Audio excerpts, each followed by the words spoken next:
The title of the article used for this presentation is Market and Partner Selection Processes in International Retail Franchising. This article was done by Anne-Marie Doherty, and for the sake of this presentation, I'm going to be applying the findings of this research to Shopify. The paper gives an understanding of how international retailers using franchising as an entry strategy make decisions regarding the markets they enter, and the partners they choose.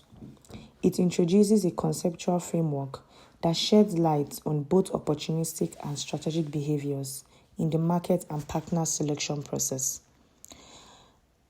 This paper explains that companies use a mix of careful planning and grabbing good opportunities when deciding where to open shops and which local businesses to team up with.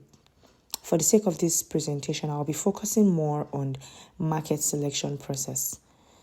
So the importance of knowing this, the paper stresses that understanding these choices is super important for these companies to do well in foreign markets.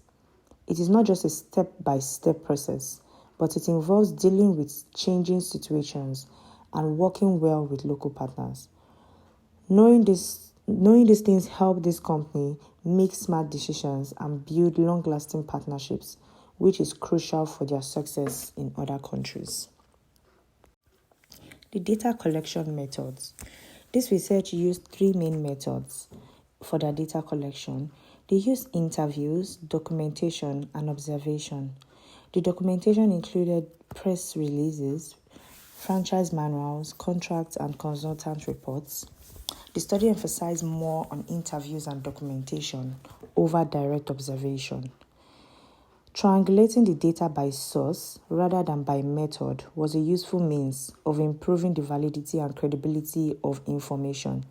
In essence, the research used a mix of interviews and documentation, giving importance to credibility through data triangulation. Confidentiality measures were taken, especially with sensitive documentation. The interviews included senior and functional level managers with a detailed exploration of international franchise processes. The research design ensured a comprehensive understanding of the topic. The research findings. The paper talks about how companies choose the markets where they want to expand and find partners. They use 2 terms, opportunistic and strategic. The opportunistic means a company goes into a new market or partnership because someone is interested in their brand and approaches them, while the strategic means a company actively plans and searches for new markets and partners. Most companies that were studied in the article adopted a strategic approach in choosing new markets.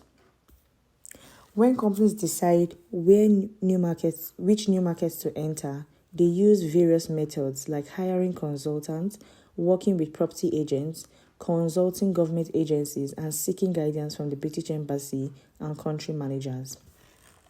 The companies in the study generally look at similar factors when screening markets. They focus on demographic factors like population size and social structure, as well as economic indicators such as real GDP growth, unemployment rates, inflation, and currency fluctuations. The type of products a company sells also influences its criteria. For instance, some companies in the case which target the mass markets prioritize markets with large populations. On the other hand, other companies with premium brands focus on markets with a high number of consumers with significant disposable income. After a company identifies a promising market through screening, they consider 2 factors for market attractiveness, which is the retail structure and regulation.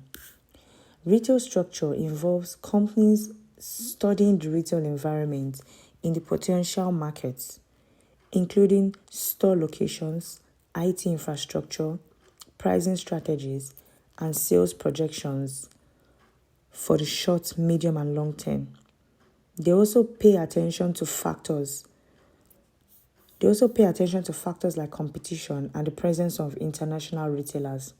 Surprisingly, competition is seen as a reassuring sign, indicating that the market research was on track. It means there is a target market. While the regulation, which is the second key factor for market attractiveness, looks at government rules and trade relations. High import duties like 60% or 60% duty in South Africa can force companies to choose alternative methods, such as licensing agreements with local partners. Trade issues between countries, like those between China and Taiwan, can make entering some markets impossible. So regulations have a big impact on how companies decide where to expand. The conceptual framework. This diagram was obtained from the article and explains market selection as a critical phase in the internalization process, and it can be approached strategically or opportunistically. In the strategic approach, the process begins with market screening, where a company carefully evaluates key economic and demographic criteria. The specific characteristics of the retail brand or brands being expanded internationally play a significant role in shaping this screening process. For instance, a mass market reseller might prioritize markets with large populations. If the results of market screening are favorable, the next step involves considering various market attractiveness factors. These factors include elements like retail structure and regulation, which can significantly impact the feasibility and success of entering a particular market. The culmination of these assessments leads to the final decision on market selection. In this strategic approach, each step is conducted with a deliberate focus on aligning the chosen markets with the unique characteristics and requirements of the retail brand of brands. This methodical evaluation aims to ensure that the selected market is not only viable but is also strategically advantageous for the overall business objectives. It is important to note that this discussion specifically addresses the process of market selection and intentionally excludes aspects relating to partner selection. The focus remains on strategic considerations and steps involved in choosing the right market for international retail expansion. The discussion and conclusion of this paper. As already stated, the study looked closely at how retailers choose which countries to expand into. It found a three-step process. First, they look at potential markets, then they evaluate how attractive those markets are, and finally, they make decisions to enter a market. This is mostly when companies actively decide to go into new markets. Unlike other studies, this one acknowledged and studied cases where companies were more flexible, entering markets speculatively when approached with interested partners. Factors like population size, economic conditions, and legal considerations are crucial when companies are figuring out which markets are worth exploring. Also, how competitive and regulated the local retail scene is matters a lot. Some contributions and insights from the article includes: the study brings something new to the table by showing that choosing markets isn't always a straightforward process. It's not just about ticking off boxes. Sometimes companies seize unexpected opportunities. The study introduced a simple framework that helps understand the two main approaches companies use when deciding where to expand. The study challenges the idea that market selection is purely logical and shows that there is a lot of real life, unpredictable things involved. It shares useful lessons for companies already doing businesses globally and those thinking about it, helping them to make smarter decisions. Some of the limitations and suggestions for future research. The limitations include: one, franchisor's perspective only. The study focused on the franchisor's viewpoint, limiting insights into the franchisee's experience, which could be valuable as well. There's a gap in understanding the international retail franchise process from the franchisee's side. Another limitation was the study is qualitative and not generalizable. The findings are specific to the studied cases and aren't meant to be universally applicable. The qualitative approach provides an in-depth insight but doesn't aim for broad generalizations. Also, the study is UK-centric and fashion-focused.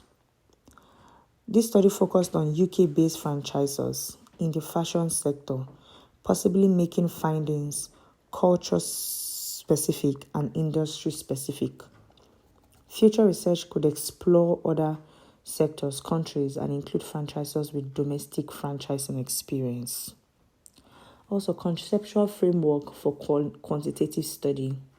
The conceptual framework presented could serve as a foundation for future quantitative research, aiming for more widely applicable results. Scope expansion. Future studies could broaden the scope to include different retail sectors and markets beyond the UK, providing a more comprehensive understanding of international retail franchising dynamics. Now, moving on to the application of research findings to Shopify. Shopify is a leading global e-commerce company that provides a platform for businesses of all sizes to create and operate online stores. This company was founded in 2006 and it has grown to become one of the most popular and widely used e-commerce platforms. We'll be relating the findings and applying it to Shopify, how useful it could be to Shopify. These are the key salient points that were highlighted or obtained from the article. One of the research findings is that the research distinguishes between opportunistic and strategic approaches to market selection. How can this be useful for Shopify? Shopify can strategically plan its entry into key markets by identifying regions with high potential demand for e-commerce solutions. Simultaneously, it can remain open to opportunistic partnerships initiated by potential clients or businesses in regions that show unexpected demand. Another point is market screening criteria. That's one of the research findings. The companies in the case used demographic and economic criteria such as population, social structure, GDP growth, unemployment, inflation, and currency fluctuations for market screening. Shopify can employ similar criteria when evaluating potential markets. For instance, it can target countries with a growing population, a thriving social structure, conducive to online shopping, and stable economic indicators. The study also identified retail structure and regulation as key market attractiveness factors. Shopify can conduct in-depth reviews of the retail market in prospective regions, considering factors like retail environment, site location, IT infrastructure, and competitive landscape. Additionally, it should carefully assess regulatory aspects, including import duties and trade relationships, to understand the feasibility of market entry. Another point is the adaptation to retail structure. Understanding the retail structure in a market is crucial.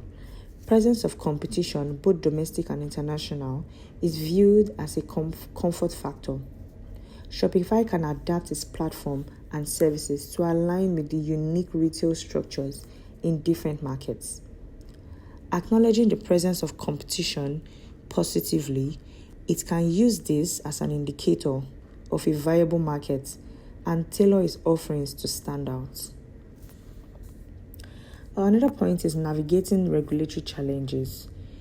Trade restrictions, import duties, and regulatory issues significantly impact market selection. This was noted in the case. Shopify needs to be aware of and navigate regulatory challenges. It can explore alternative entry methods or partnership to overcome issues like high import duties as discussed in this study. Finally, holistic approach. The study emphasizes a holistic approach, recognizing that partner selection processes are integrally linked. Partner and market selection processes are integrally linked. Shopify can integrate its market selection and partnership strategies. A holistic approach considers not only scientific criteria, but also behavioral elements such as opportunism and chemistry, ensuring a comprehensive decision-making process. The conclusion. The research shed light on crucial aspects of market selection for international expansion, offering valuable insights that can be applied to companies like Shopify. The findings emphasize the importance of both strategic planning and opportunistic openness in entering new markets. Shopify can benefit by employing a balanced approach, strategically identifying key markets based on demographic and economic criteria, while also remaining open to unexpected opportunities that align with its global expansion goals. The understanding of market attractiveness factors, including retail structure and regulatory considerations, provides Shopify with a roadmap for thorough market assessments. Adapting its services to suit diverse retail structures, acknowledging competition as a positive factor, and navigating regulatory challenges are key takeaways for Shopify to ensure successful market entries. Moreover, the research underscores the interconnectedness of market and partner selection process. Shopify can leverage these insights to holistically approach its global expansion, recognizing that the choice of markets and partners is intertwined. This approach, informed by a mix of scientific criteria and behavioral elements, will contribute to Shopify's sustained success in international markets. Thank you.